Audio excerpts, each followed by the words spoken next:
time there were no thoughts was when I was in San Francisco. And that was, you know, a lot of years, maybe 20 years before realization. Okay? But you get moments of that and the expansion comes and then, you know, things then close up again and it kind of keeps going back and forth for a time. Okay?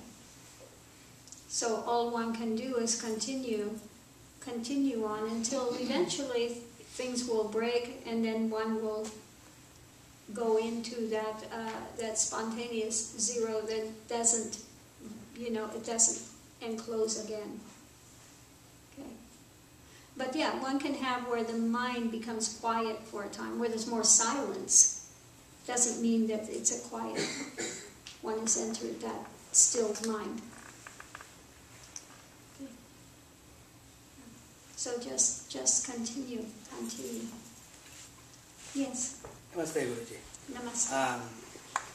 Yesterday when we were discussing about the worst questions that we fear to ask Guruji, that kind of session was going on in the evening, but I was just telling them about you know, what I had in mind. I started the path last March and got Shakti Path from you in September 2009, and I'm doing all the practices and I'm not doing anything else. I was just asking them, when am I going to get realized? Is it by end of day today? By the end of day today. I wouldn't count on it. We don't want any expectations that are broken in disappointment. So it's always best not to wonder that. When is it going to happen? When is it going to happen? When is it going to happen? Like I said, here it took 30, 40 years of intense sadhana, daily attention and intention on the path. 30, 40 years. And this is after many lifetimes of searching, with remembrance of lifetimes that were fully dedicated to the search. So, you know, people come and they've been a month, 2 months, 2 years, and well, when is it going to happen? You know? How many years does it take for a tree to flower and bear fruit? Yeah, it happens when it happens. One can't say, you know, this is not like a college course. You earn so many credits and you get your degree. You know, this is not the 21-day enlightenment course. I'm sorry. We don't sell that here. No, I was just asking. I don't give out any diplomas for that. No. I was talking to Sage Birendra too, and he was mentioning all along you have been trying to find out where Kundalini is, but now Kundalini found you here. Yes, yes. That's what and he told me. It has found you. Right. And once Kundalini finds you, it's not going to let go of you until you continue to go forward to realization. Okay. Towards that, do we need to get kind of charged every now and then, or is just the practices and charge? I don't know.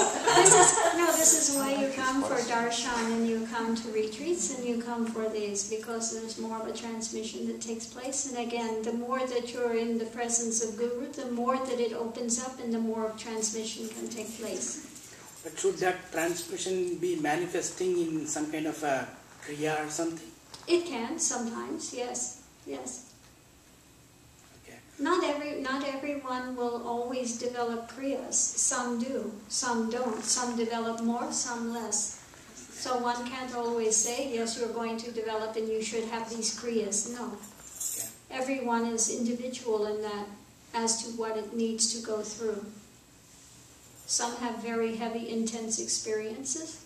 Like Yuji Krishnamurti had very intense experiences for 3 years. And then everything blew out for him. You know?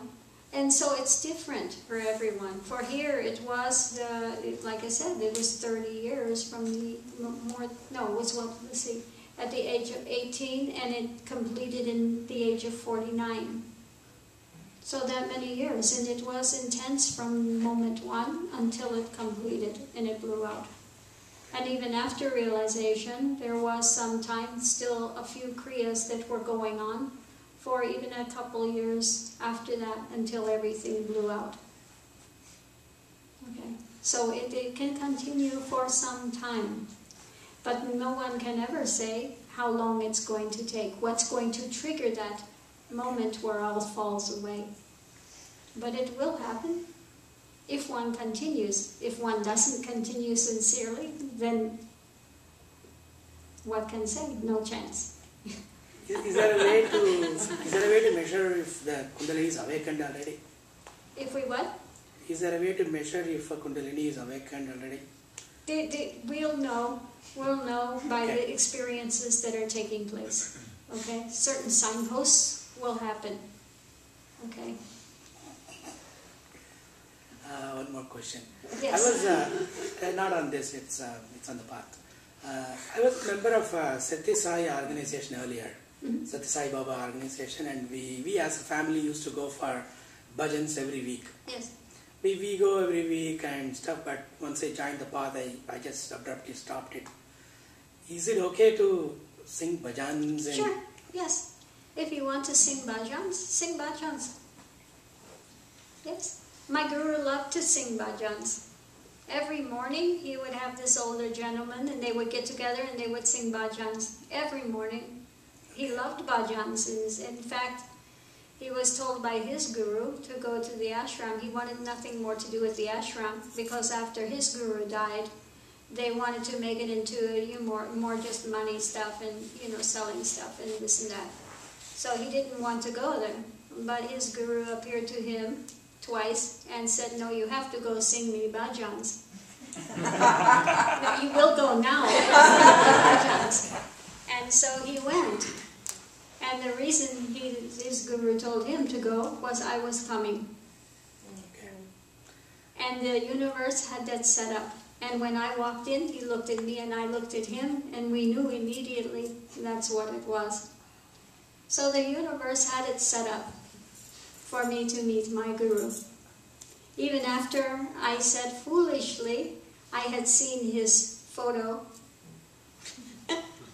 on this tape, these satsangs with Rajiv. And I said I wouldn't go to that Yahoo if he's the last person on the face of the planet. I did. I really did. And so who did the universe put me with? And thank God it did, because without him, without that grace to break through, I would still be locked in the throes of Kundalini with a lot of manifestation, a lot of phenomena, and just spinning in circles. So I'm forever grateful that the universe is there and gives us what we need and not necessarily what we want. Because we don't know what we need. As per the teachings of Sai Baba, what happens is when we go to the center, they hold study circles also. We are supposed to join the study circles and tell everyone's views and all that. Is it okay to take part in those study circles also? In the Sai Baba study circles? Yes. No. Okay, I'm just asking. Just telling. I know that contradicts with our path. That's what I'm asking you. Yeah. No.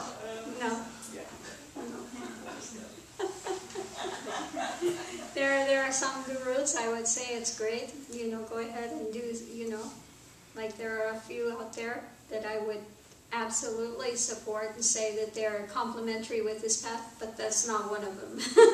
Okay. Unfortunately, yeah, but I don't want to get into too much. Thank you. But yeah, no. Yes. Kind of going off his question and also relating it to a dangerous friend, where they talk about the root guru and having a root guru and then having other gurus. Yeah, okay, let me explain that.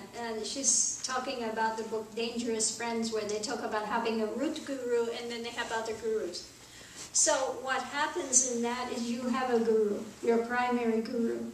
And maybe that guru sees that you need something else along the way, some other edification, and they'll send you specifically to another guru for that. Okay?